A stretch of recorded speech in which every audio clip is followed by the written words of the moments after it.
Jamie Johnson, heir to the Johnson & Johnson fortune, was born into extreme wealth.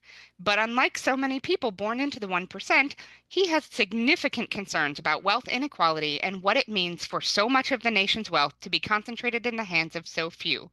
Concerned about what he refers to as the voodoo of inherited wealth, he created this documentary.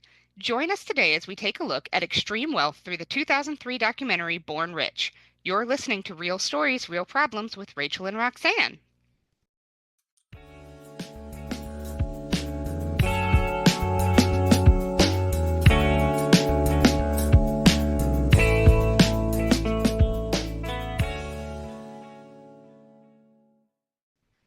Hi, Rachel. How are you today? I am good. I have to tell you, this documentary, I watched half of it, paused it, and went and got my family and dragged them into the room. And I was like, you have to watch this with me.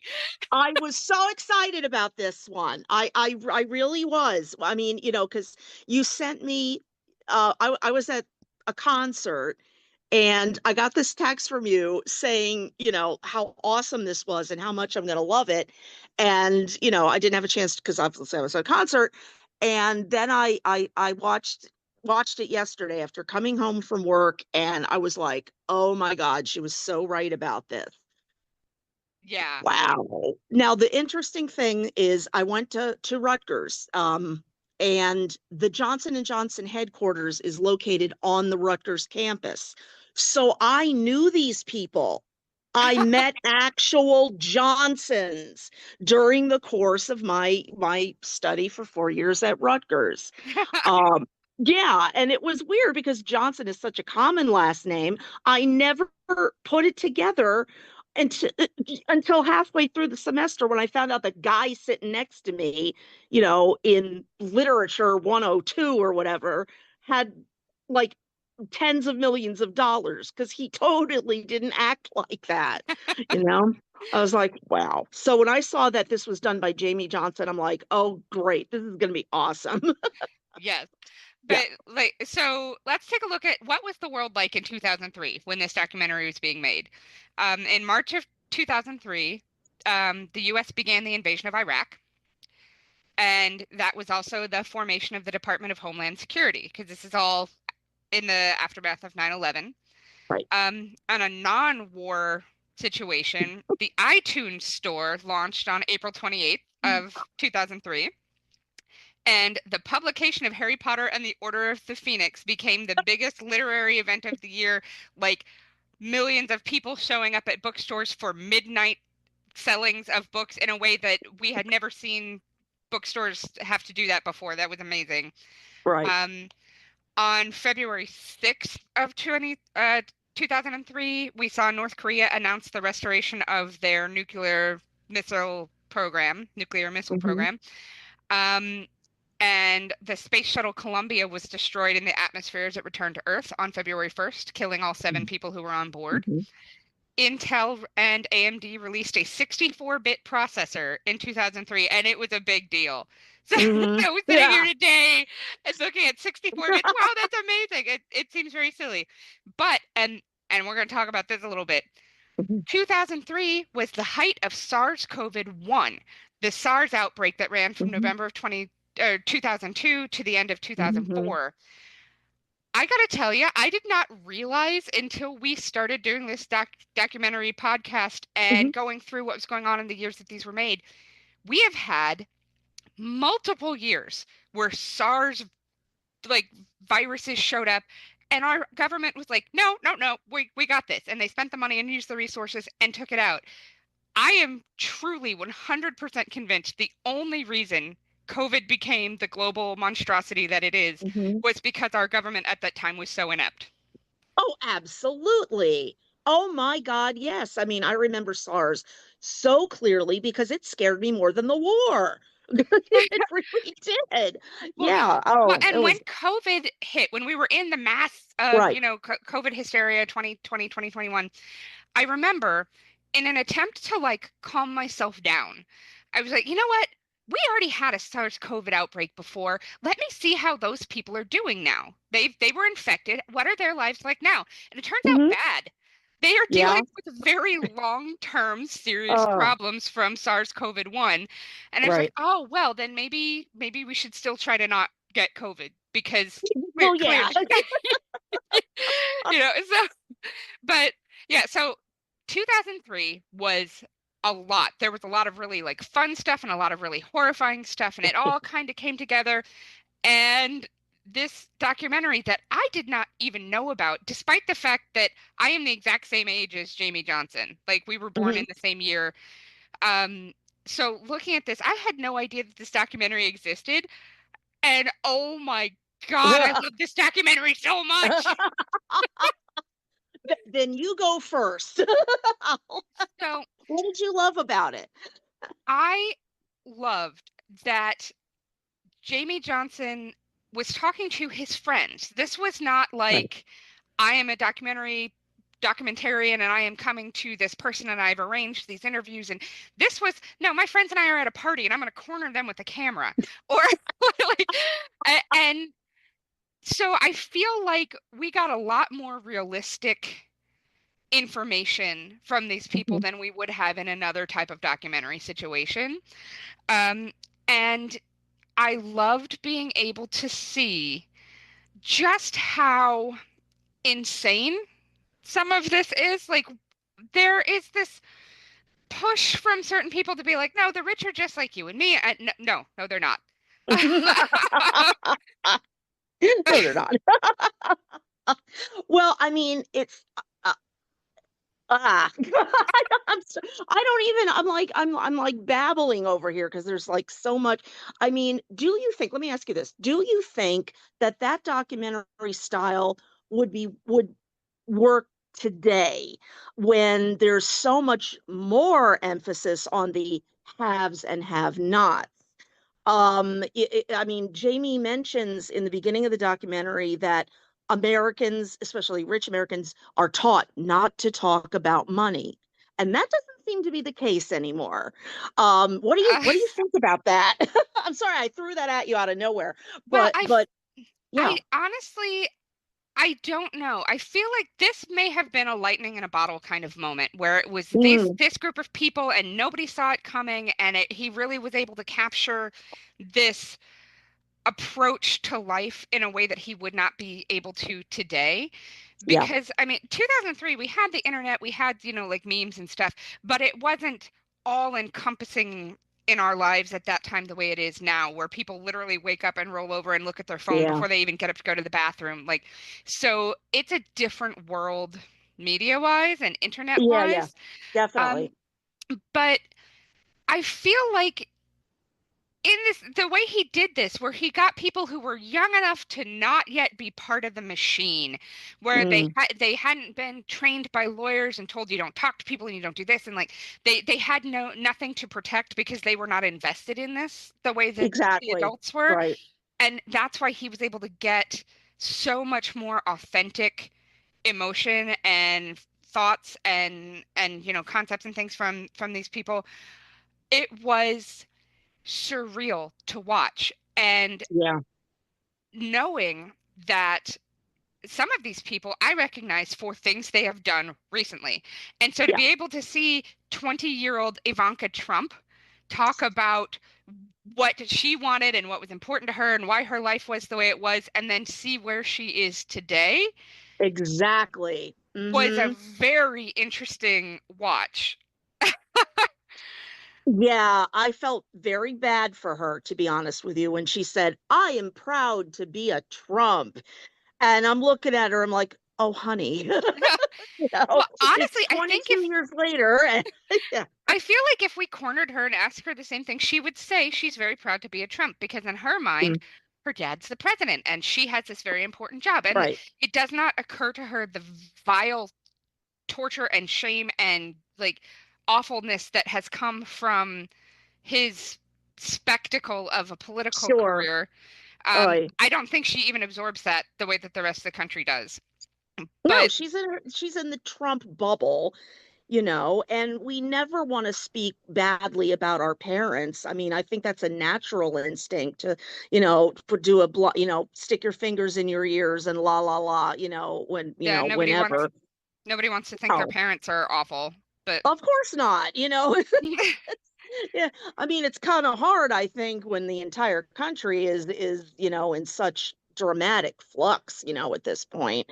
I came back to my hotel last night and the guy at the counter says to me, "Did you hear about the airplane in Canada?" Right. And he tells me, and I was like, I was at work all day. No, I work on the sales floor. There's no internet or TV. And he tells me the story, and I was like, yeah, that might as well happen. I was like, whatever, dog. Because I mean, whereas during previous administrations, I don't think that would have even happened. it absolutely would not have happened under previous administrations. Yeah. But like for me, that our current world is just so there's not even words to explain the world that we live in right now. So to be able to kind of go back to 2003, even through the eyes of like these super rich children, Hmm. Yeah. it was kind of nice to have that little throwback. But I was taken aback by we got to find out about stories from when these people found out they were rich. Jamie Yeah. Johnson talks about when he found out he was rich in fourth grade when another kid was reading a Fortune 500 story out of a magazine. And his teacher came over, and the whole class read together about how his dad was worth $700 million. Oh Um, God, yes. and then, like, S.I. Newhouse the fourth, who is a Mhm. magazine heir, he's the Condé Nast family, he Right. got beat up in a Quaker school by other I kids know. because they found out he was wealthy. And that's the moment he decided he didn't like his dad anymore because his dad didn't even notice he'd been beaten up. And like I imagine being put into a Quaker school so that don't find out you're rich. Like that's got to be the reason. There's no other reason they put their fourth grader in a Quaker school. Yeah, exactly. I was like, when I watched that part, I'm like, aren't Quakers like by nature non-violent? But Yeah, so that I wealth inequality is too much for the Quakers, yeah, apparently. yes. Apparently. But then like the one that I was really most touched by was Josiah Hornblower's father told him they Mm, were poor when he was growing up. He didn't really give them right. gifts and like he told them they were very financially disadvantaged. And then his uncle took him out one day and was like, "Hey, see Grand Central Station? We own this."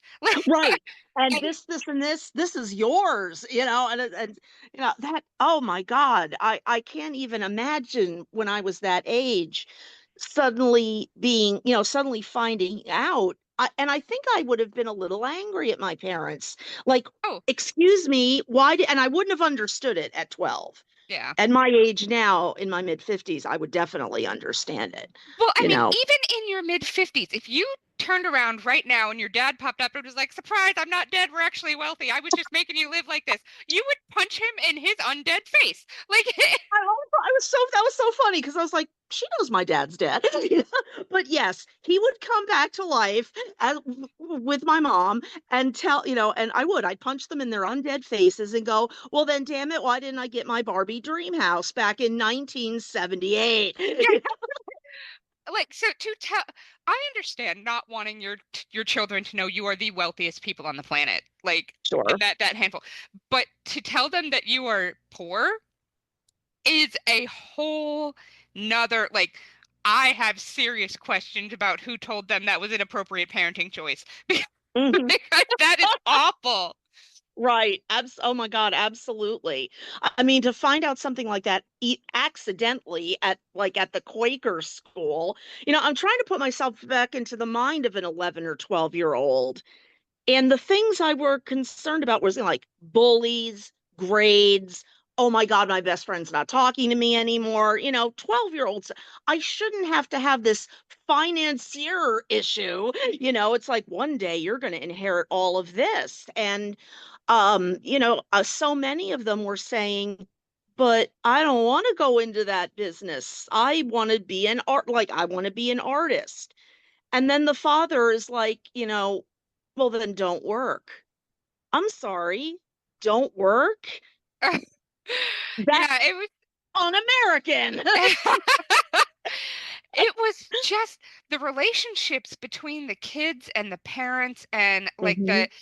you could tell that the money messed with that. Yeah, And sure.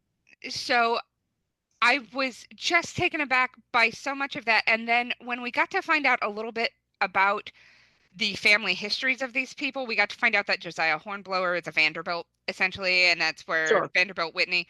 Um, but then we talked to Carlo von Zeichel, the German baron and Italian viscount, I wanted and to hit him in the face. Oh my God, was he he was obnoxious? the reason I paused it and dragged my family in. I was like, so no, I need you to watch this because they're talking to him and he's like, yes, I am Italian and my German and my ancestor is Kaiser Wilhelm II. But and he's got a cigarette in Right, his hand. He's got this, Italian German mashup accent, and he's like, but it's just like when you have ancestors in back and then somebody clubbed somebody over the head and took their things. It's the same. And I'm like, it is not the same. not the same.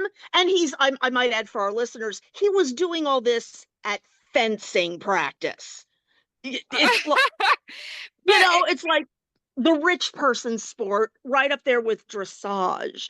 yeah, I think he was a fencer, and so was S.I. Newhouse the Yes, fourth. fourth. Yes, the Yeah, two of them were there. Yeah.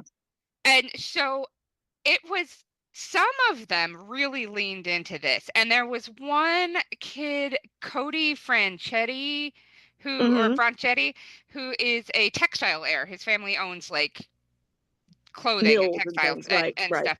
Um, and he talked about not feeling guilt, about how he thinks guilt is just a thing for like pours and it's forced into you by religion.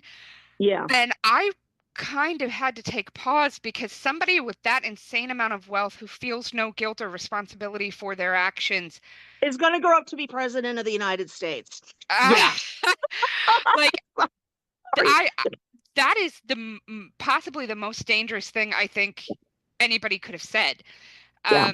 Because the only thing that is holding you in place when you have that kind of access to power and resources is your sense of responsibility and your sense of guilt and your sense of, you know, service to other people. So if you Yeah. don't have that, destruction becomes a viable possibility for you.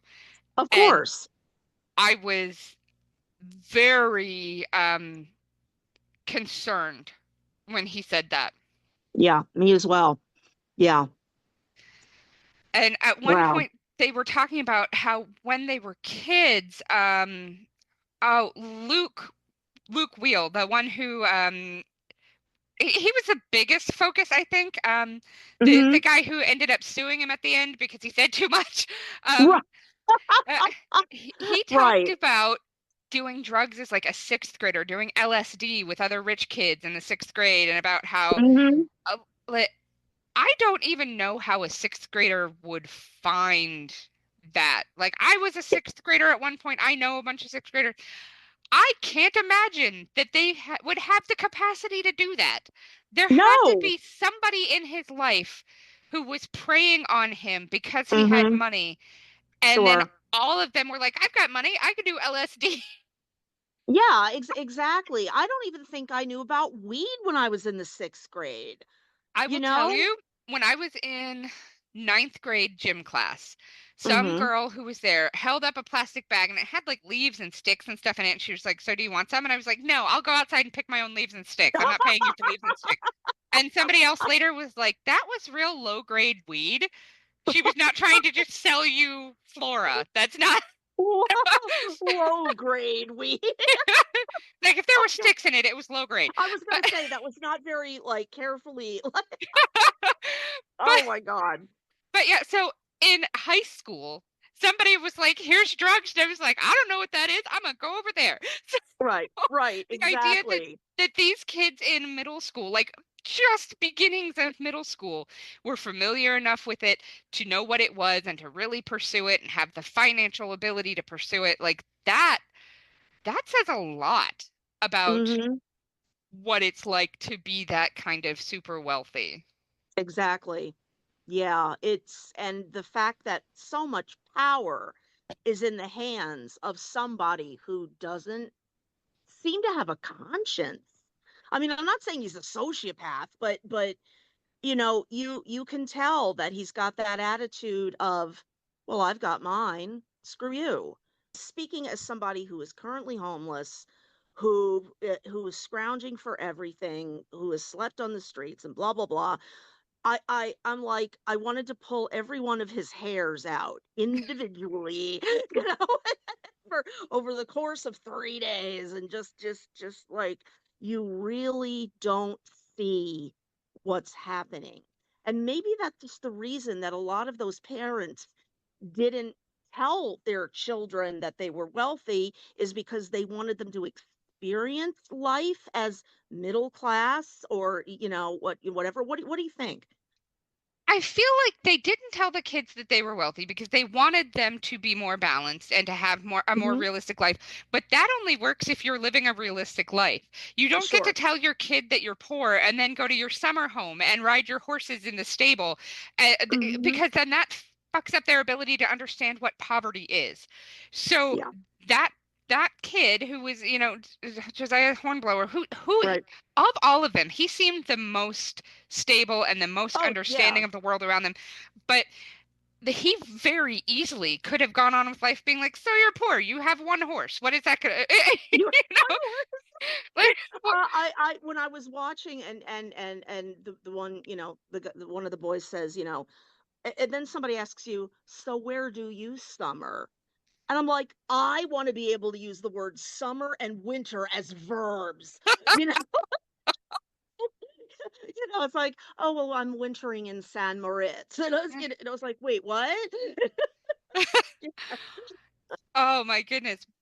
But like, it was so interesting to kind of see into this world, and where like Jamie Johnson made a point of trying not to live insanely wealthy. He Hmm. lived on campus in student housing with other kids in Right. college. He took us on a tour of his apartment and it looked like a college kid's apartment.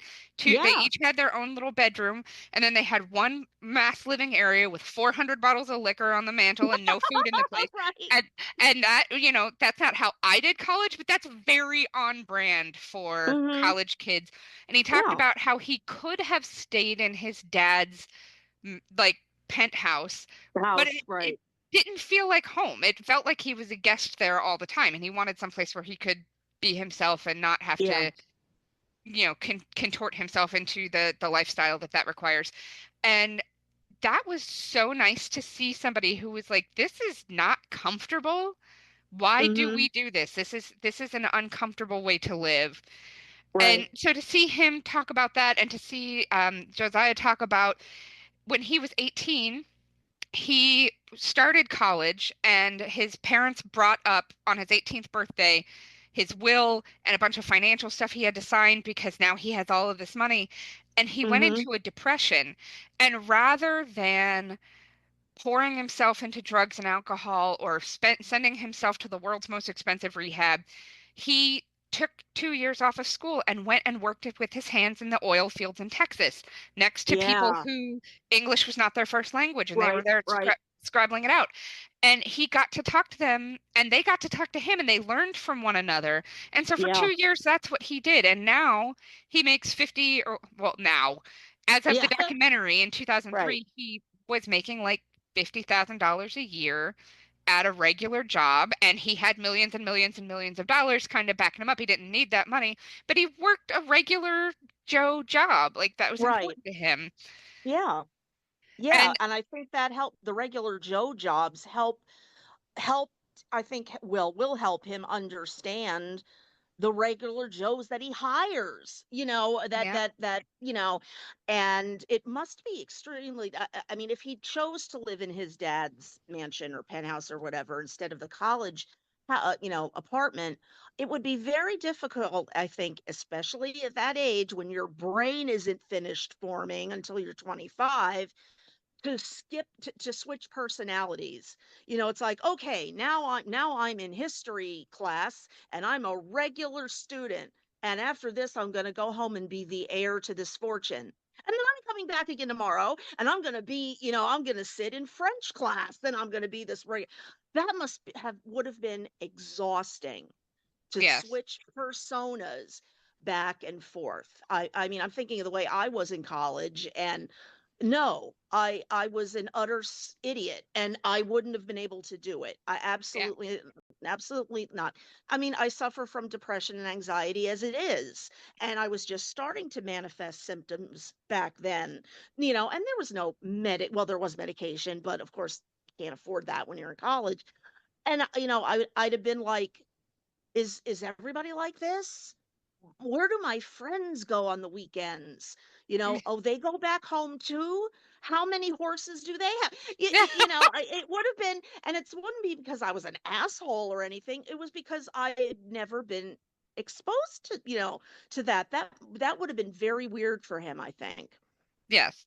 And then to take um Jamie and Josiah and like to see them really trying to form a normal mental state, like to understand the world around them and understand the people around them and to really try to take that and then to compare that to Ivanka Trump, Yeah. who was just, oh, I'm on the 68th floor of this penthouse building that my dad owns, and this is my old bedroom that nobody goes in anymore because I outgrew it. Anymore. So I Yes. got too big, so I needed a whole new bedroom instead of getting a new bed. Like that, that was there. And And then then, she opens the blinds out to the New York skyline, and and you she's can like, see and this she's is what over I make Central up. Yeah. Park. Yeah. Yeah. She's like, and this is the view I wake up to every day. Not too bad. You And then know, to like see Cody Franchetti talking about, well, this suit is tailored to my body, and I had to speak to the tailor. It took 3 weeks, and Bill Clinton dresses like such a slob, and like all oh of the stuff my that they were going. God. And to see those people who did not try to ground themselves in any kind of reality, you could see that they just how different they were and how Hmm. different their lives were going to be. These were going to be people who didn't even have to try. Like they Right. were going to be Right. handed everything, and if they could literally lay on a sofa and never move their body, and they would be, set for life. They Yep. would have to put in no effort to anything at all. And they leaned into that. They really liked that about their lives, whereas others of them really wanted to work and figure it out and figure out how they were going to contribute to the world around them, how to be Yeah, a, you know, successful and healthy and rounded whole multimillionaire. That's what they were exactly. looking I mean, for. I'm looking at the view at the outside of my hotel room, and it's the back of a Cambodian restaurant. So, I mean, that's what I wake up to every day. And the only thing it does is make me crave Cambodian food at 8 o'clock in the morning. Yeah, yeah, exactly. Yeah, and I can't imagine just going to the tailor and going through bolts of fabric and saying, "Oh, I like this, and this," and that, oh, I can't even. Well, and even like Luke Wheel, the one who he had the back and forth with, and he was the game industry heir, the guy who his family owned Belmont Stakes and all of that. Yeah, right, Um, right. he talked about being in college. He went to Brown, and he went to less than 8 total classes, tests, things at all. And at the end of the Mm, semester, would get a letter like, you should really go to class. We can't kick you out right. because you're the wealthiest person our school has ever seen and your family gives us so much Mhm. money, but you should really go to class. And so he has a degree from Brown, I'm sure, for doing nothing. He Nothing. he Oh, yes. accomplished nothing, learned nothing, walked out of there with a degree, and that is very upsetting to me as somebody who worked very hard to earn my degree. Yes, exactly. Me as well. And having been a college professor for 30 years, I only ever worked at state schools or community colleges. So I never had to deal with an ultra rich or a super rich person. And my integrity would not allow me to pass somebody who wasn't doing the work. But then I can easily see my dean saying to me, you know, they're going to give us money for a new library or a new sports arena, or they're going to buy new band uniforms for us. Do you think you could maybe sort of? Yeah, Yeah. I'd have hated myself. I would have hated myself, hated my career, and definitely hated the kid. I'll admit that. I will admit that I would have had an issue with this child. And and I probably would have like left education at that point, because I'd have been like, is this what it's going to be like at all private universities, or all the Ivy League schools? Couldn't do Yeah. it. Yeah. And then there were the kids that seemed to kind of fall in the middle, like Stephanie Erklintz, the finance Hmm. heir. Right. Um, she, we walked around town with her as she tried on sunglasses and bought handbags, and she talked about how, she just, you could see a $600 pair of shoes and go in and buy it and didn't have to think about it. But Hmm. she graduated with like a legitimate degree and went into working at Merrill Lynch for Right. 14 hours Hmm. a day and then decided that that was really too much. And so she was going to walk away from that and find a different career. And like it, I was taken aback at how frustrated I was because for normal people, you choose your major and you go and you pursue this work. And if you then Yeah. decide that doesn't work for you, you have spent all of your money and devoted all of your time to do this thing that now is not okay. Now you have to reinvest and start all over again. That is life destroying. That, and for Yeah. her, she was just like, ah, so I spent, $300,000 on a degree I'm not going to use. That's okay. I'll go to this other thing. And that is so um not unnerving, but very upsetting. Unsettling. Yes, Yeah. unsettling. There we go. That's the word I'm looking for. Hmm. Yeah, that was not okay. Yeah. I mean, and also, I mean, I can only address this from the point of view of a professor over two generations, that I would feel guilty about keeping a kid in class, thus taking a seat away from somebody who deserves it, who may be on financial aid, that will work hard to maintain a grade point average that they can keep their financial aid, and be able to work with them and have them be like, I don't mean upset, but concerned and aware of the fact that they only had three choices upon high school graduation: college, the military, or get a job right now. And what kind of job are you going to get without a college degree? They needed to be there and put in the work. I can't imagine taking that option and that opportunity away from somebody, because I was that kid. I was I was the one that needed to keep that GPA up, because I knew I was going to grad school and becoming a professor. And I can't imagine having some rich kid take oh, it would have been very, very aggravating for me. Yeah. Well, and I was I was kind of interested in he talked to people who were not born wealthy. He talked to a couple of people who came into it Hmm. later. The what was her name? It was Christina Floyd. Her dad Hmm. was the The golfer golf, who right, came into money late. And so right. she took them kind of on a tour of where she had been in the Hamptons and talked about the intrinsic racism built into the super wealthy, where she talked about, I took three or four of my Jewish friends to lunch with Jewish me at the friends. club, and Yep. I don't know if they're going to invite me back. And she talked about how she would not be allowed to bring a black friend or a black significant other with her there. Right. And she even explained, I don't agree with that, but that's what the club has set up. And this is, we're new to this. We are being heavily scrutinized. This is just kind of this world. And that was the only mention, the only moment where there was any acknowledgement that there was race and culture issues and religious differentiation between the super wealthy and everybody else. Right. I mean, we talked about my dad.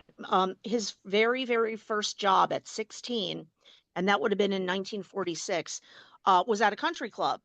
Very white, very Christian. And on day two, he found out that Jewish people were not allowed, and he quit. And I was just so proud of him to hear that story, that there was his first job, and he was making good money in tips from the very, very wealthy. He was a busboy. And then to know that he let that go when he could have worked himself up in the kitchen, to maybe a cook and then a chef and then a man. No, he quit the job because they would not allow, and he didn't even have any Jewish friends to bring. It was on principle. And that was the ethic that I was raised with. And if I had had children, that's the ethic that I would have raised them with. I don't know that I will assume that some of these parents at least had those types of conversations with their kids because some of these kids came out pretty well rounded Hmm. and accepting. Some of them did not. Juliet Hartford, who is the heir to Hmm. the A&P grocery chain. Right. Sure, sure. Oh my God, I wanted to reach through the TV and shake her because Right. at one point he's asking people, if you just had $1 million or all of your money liquided in front of you right now, what would you do? And a couple of them were like, I don't trust myself with that kind of money. It's better Yes, that I don't have that. And she I was was going to like, bring that up. Hmm. and then she was like, I would give it to the homeless. Haha, just kidding. No, I would buy myself a house in London, a house in the Bahamas. And I was like, Right, right. Yeah, oh my God.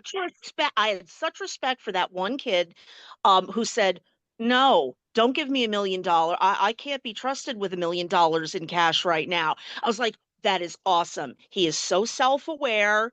He clearly has watched his parents and how they spend the money, and he realizes, well, like I said, his brain isn't finished yet.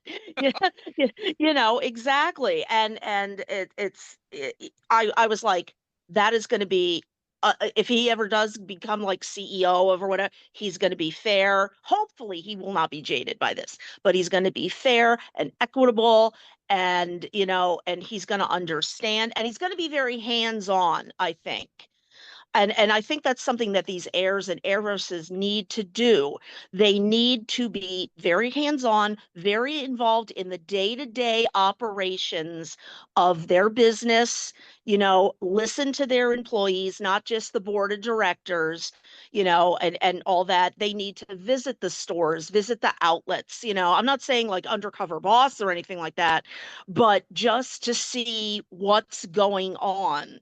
It's like, oh, there's a little racism going on here. There's some ageism going on here, or some homophobia. Let's check and make sure that the marginalized population also have the same abilities and the same opportunities for advancement in my business, in my father's business, my grandfather, absolutely. I think that kid is going to be that kind of CEO. I really do.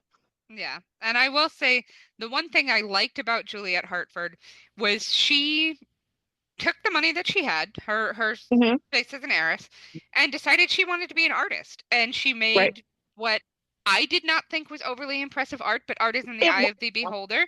Like, It was bad art, Rachel. You can say it. It was bad art. Okay. but if this Yeah. I truly don't like to judge people based on their art because I've walked into art museums and seen literally just a white square tile and it's got like a tag and I'm like, really? That's art? Is it? But Yeah. Yeah. so everybody has their own ideas of what art is and all of that. So that's great. She's an artist. She took that money and made herself an artist. Good for her. You're And doing she's something to, happy, right? yeah, she's happy. She's doing something to keep herself busy. She's creating something, whether or not I appreciate it or whether or not somebody else appreciates it, like that's a whole different thing. But she's not sitting idle, but she's also not like destroying other people's lives. She's not taking over a company and firing a bunch of people so that she can drive up the right. She was very dismissive of the plight of the poor, Yeah. but she didn't seem like she was in a situation where she was trying to make it worse. So And I will I give don't her think, credit for that. yeah, I don't think she really understands the plight of the poor yet. She's still too young, too self-involved to be aware of other people. And to a point, I think we're kind of all like that because at that age, we have not traveled. We haven't really experienced friendships or relationships with people outside our peer group. And by peer, I also mean race, religion, ethnicity, sexual identity, gender identity. We haven't experienced diversity. That's the word. We haven't experienced a lot of diversity. Um, and we certainly haven't traveled as regular people abroad, so I think that's part of the issue too with her and with a lot of these other kids. What do you think?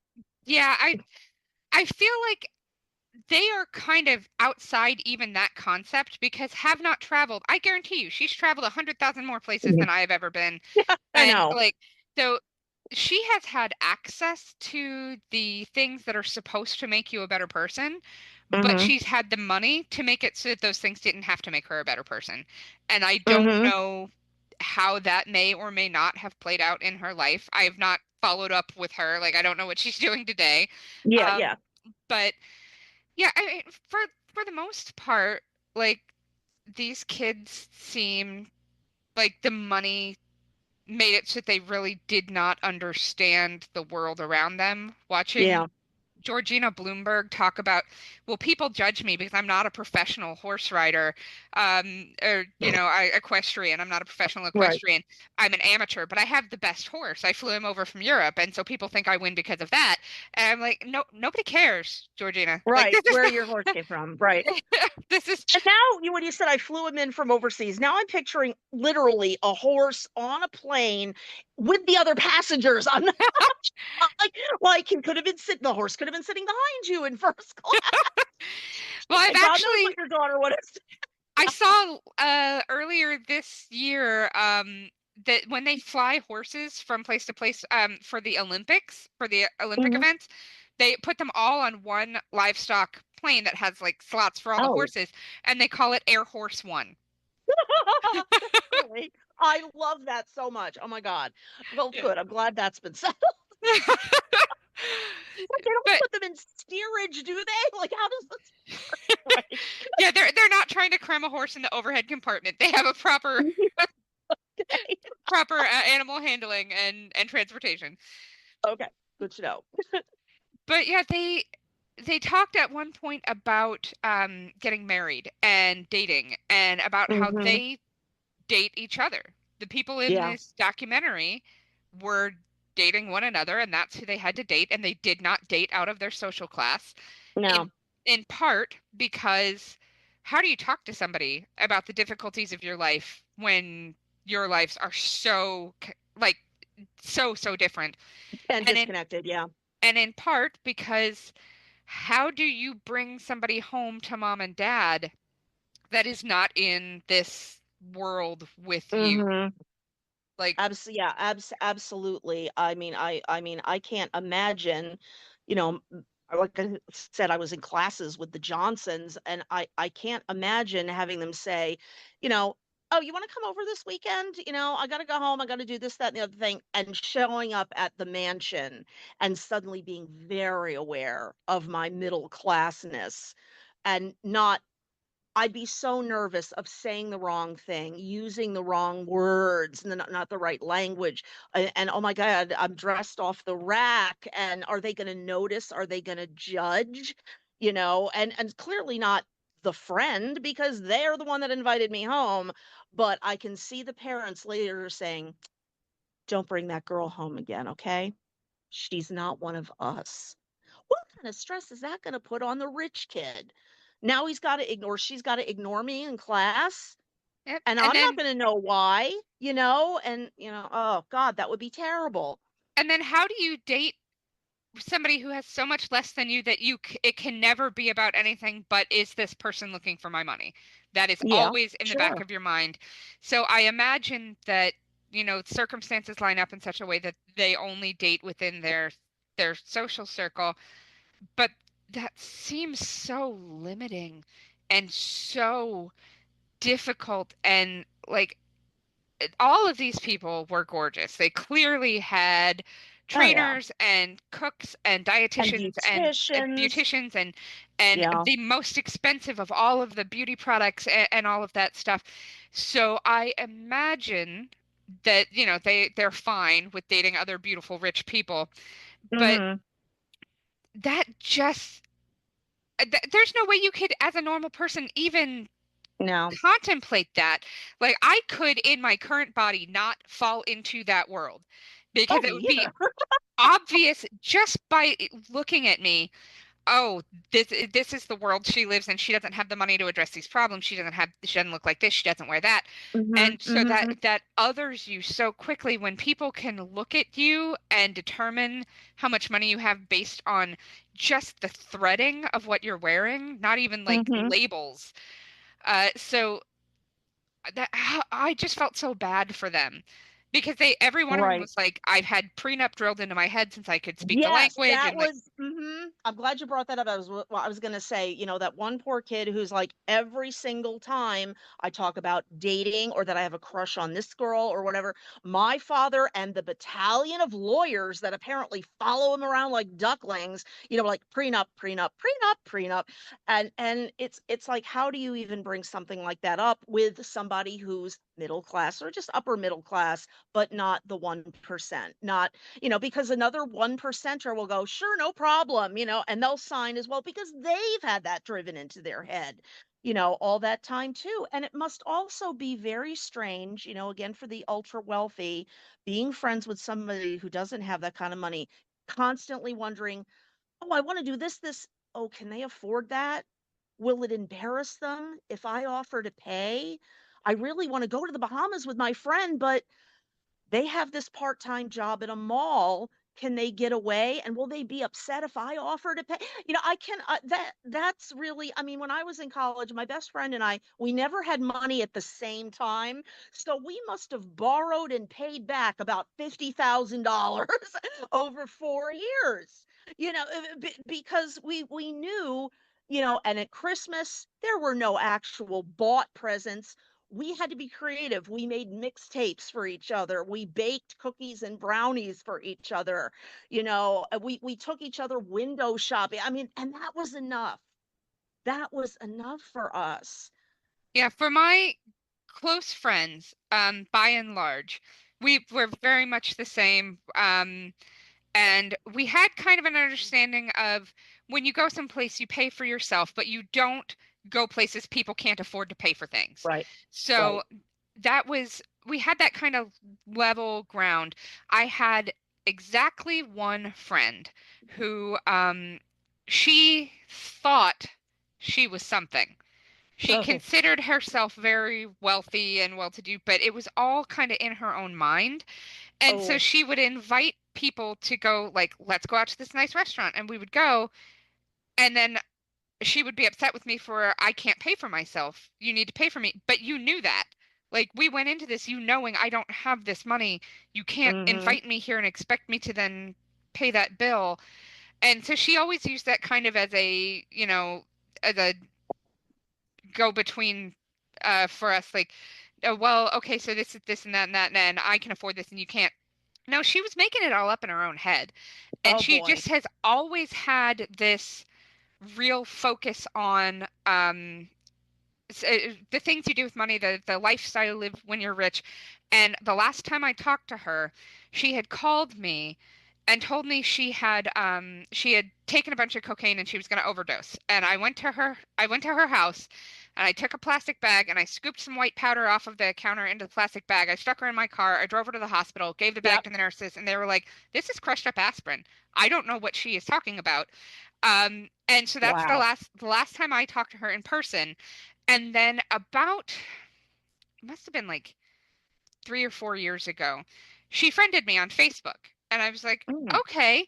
And she friended me on Facebook because she found some guy who proposed to her in a castle in Ireland. And she needed me to see that. And then she unfriended me. She needed me to see that she found somebody with Oh. money to do this thing. And I was like, okay, you'll be divorced within a year, but good on you. Like, Right. Oh, wow, that is something. Now, do you think her parents fed into that delusion? her parents were divorced very early, and she was an only child, and she lived with her mom, but her dad was very into money. It's very important. Her dad was actually my boss. I worked Oh, part-time at a retail food place, right. and his daughter was a mess. And at one point, she called me when I was at work, and she had said she was going to hurt herself, something was going on. And so I was a shift manager at this restaurant, and I turned to somebody Mhm. else. I was like, I have to step away to go deal with this. Can you be in charge so I can go take care of this? And her dad was so mad at me, he was going to fire me. And then he found out I left to go take care of his stupid ass daughter. And he was Yeah. like, okay, no, you're fine. Sorry. Yeah. So, So clearly he knew that she was this way and yeah, an attention seeker and, look at me, look at me, look at me, look at you yeah. know. Yeah, And that of she course. purposely ginned up drama where there was none because she needed that to feel alive. And like so yeah, that she is the only person I've ever known who actually like that was important to her. And like Hmm. then I think about that within the concept and the ideas of this documentary. You could see the people who they were born with it, they were raised in it, it impacted every decision that they made and everything that they wanted to do with their lives. It all was kind of built into the money. The Hmm. money impacted literally every waking decision they made. Right. Absolutely. I mean, it's like when I'm working at the store and I'm on register, um, inevitably the women, and it's always the women, unfortunately, the women who argue with me the most about honoring an expired coupon for $10 off their purchase has pulled that expired coupon out of a Fendi purse or a Michael Kors bag or a Coach bag. And I'm looking at that, I'm like, really? $10 off this purchase, this $50 purchase you made, and it's extremely frustrating. There they are with the big engagement and wedding rings and all that. And I was like, God, I hope you don't have children because you're going to raise them to be exactly the same way. And it's funny, wealthy men don't argue with me about that. And I know they're wealthy men because of their suits and because of the watch that they're wearing and all that. And they look good and they smell good, and I want to follow them out of the store. I'll be fired. They're like, no problem. Oh, whatever. It's just so strange. And did you think in the documentary that you saw much of an attitude difference between the men and the women at that Um, age? I thought it was less gendered and more just people's individual personalities because the Stephanie Eklund's mom Right. pulled her aside and was like, we have money, but you need to respect the things you buy. You can't just buy shit to throw it around and be like, Yes. whatever. That you have to treat these things like they are valuable because they are, and you're not Right. spending money and wasting money on stuff that you don't need. And then you would get see the difference between that and like Juliet Hartford, who was like, this picture of my parents is my favorite, and this was my before my mom punched my dad in the eye and gave him a black eye, so he's got the big sunglasses on. And it's like, your favorite picture of your parents is the one where he was recently abused by your mother. Used. Right. Uh, And wasn't President Nixon in that picture as yes, he well? was.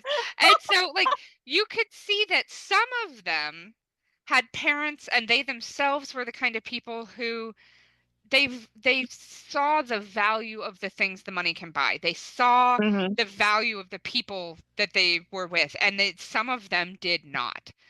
Right. And it was pretty clear in seeing them kind of back and forth.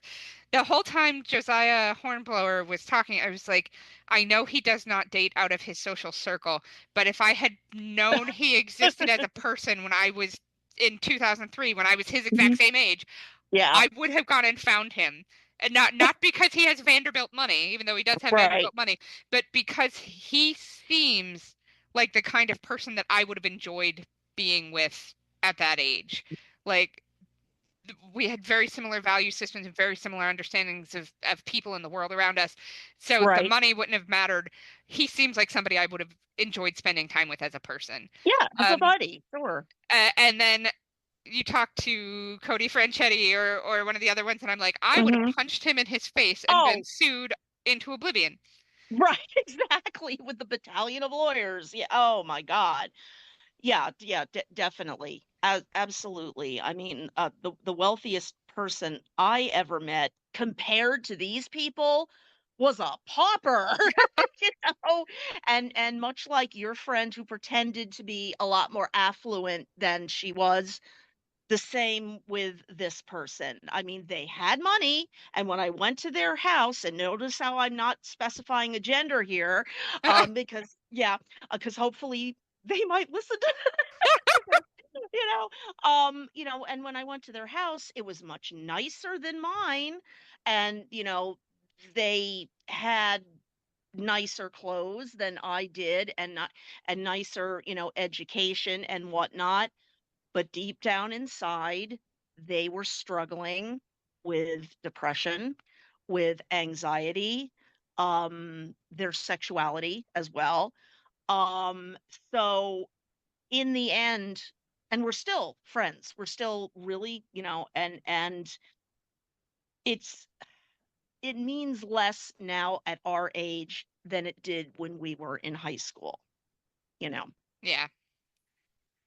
And I thought it was tremendously funny that Luke, the gaming industry heir, who he was the one that talked about doing drugs and he was in middle school and he was the one who talked about like all this stuff and he kind of bounced back and forth between I don't even want to be in this documentary, I shouldn't be talking to you, to I really need to talk to you, there's somebody about these things, and so let me just say this on TV. He ended up suing Jamie Yes. Johnson over being in this documentary because as soon as the media figured out that he was making this documentary, all the walls went up, the lawyers came out and Hmm. everybody was like, nope, we're not participating in this.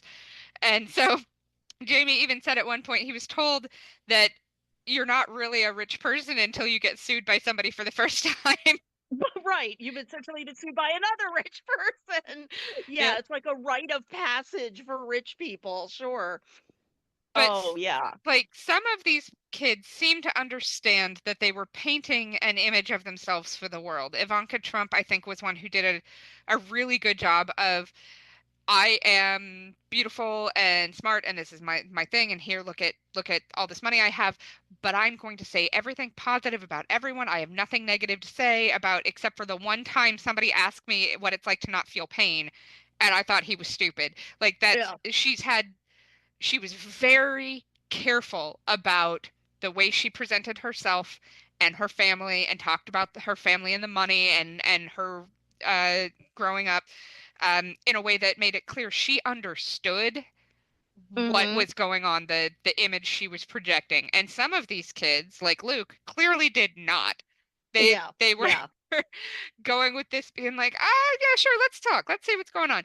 And I at this age, I absolutely would have embarrassed myself on a documentary. Oh, And I was thinking that too. I was, I can imagine, like, if I was ultra wealthy doing this and my parents, when I got home after they said, be like, "What the hell were you thinking? What? Oh my God!" And then the phone would start ringing, and it's like, "No, you shut up and don't say another word until we get the lawyers on the phone." And they'd be like, "Oh my God, what the hell were you thinking, Roxanne?" I can hear them. I can hear my parents' voices saying that, because then, and they'd be concerned that people would come out of the woodwork asking for a loan, yeah, and I was doing air quotes for our listeners who, you know, yeah, they're going to ask for a loan. They're going to, and I wouldn't have understood that because when I was in college, I was like that. I'd be like, "Yes, let's talk. Let's talk for hours and hours and oh my God, I'd have gotten myself into so much trouble." And like you said, I would have embarrassed myself, my family name for generations to come. well, and Jamie Oh, Johnson even talks about how his grandfather who had all this money and had all this image, ended up dragging their family name through the mud because he left his wife to marry the upstairs maid who then left him later. And then his third wife dragged them all through court when he died and became one of the wealthiest women in the world, yeah. taking her share of their fortune. And that his dad was furious that all of this happened in the public eye, that everybody was made aware of this. And Jamie Johnson later goes on to make another documentary called The 1% that you and I are going to watch at some point. Yeah.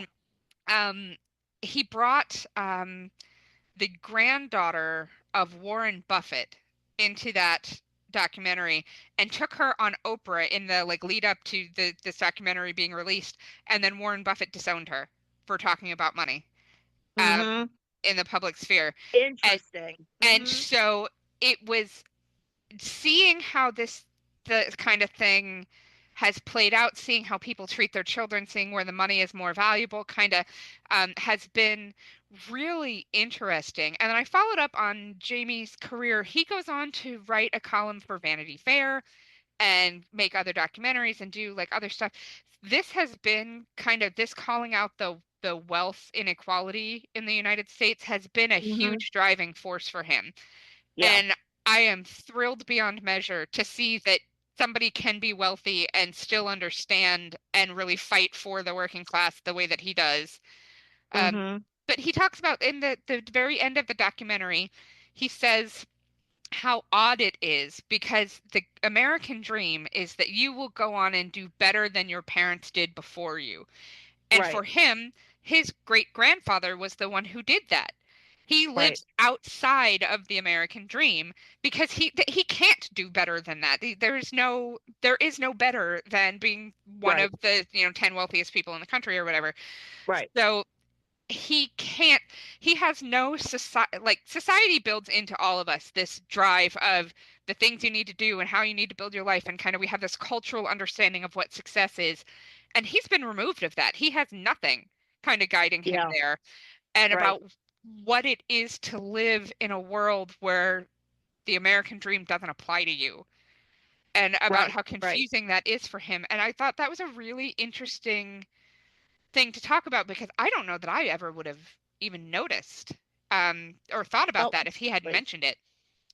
Absolutely. And I think that, I mean, I know that if I suddenly inherited or realized that I had $1 billion, my first instinct, and we talked about this last week when you asked me what I would do if I had Oprah money. Yes, yes. Obviously my first instinct would be to pay everything off and then help my family and friends, but I would need a money person to help me with invest. I mean, I don't know anything about this sort of thing.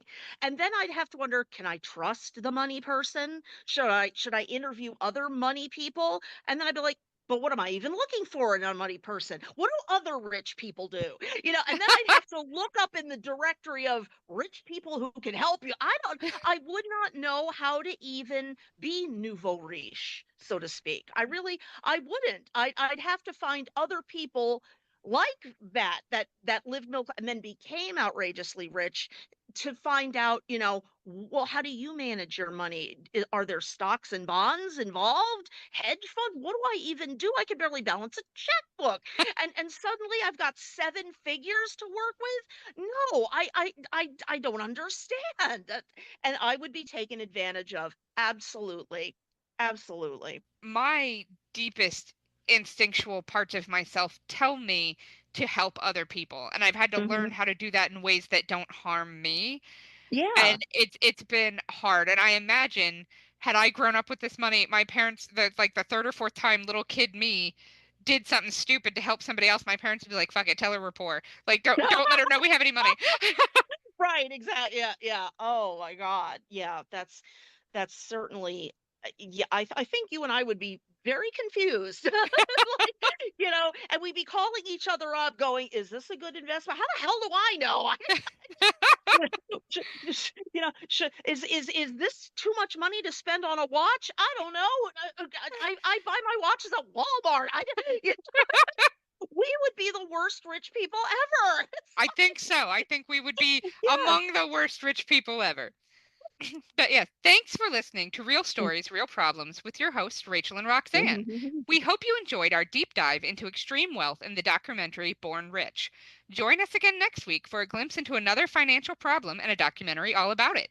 If you enjoyed our show today, please remember to like, subscribe, and leave us a review on your podcast app.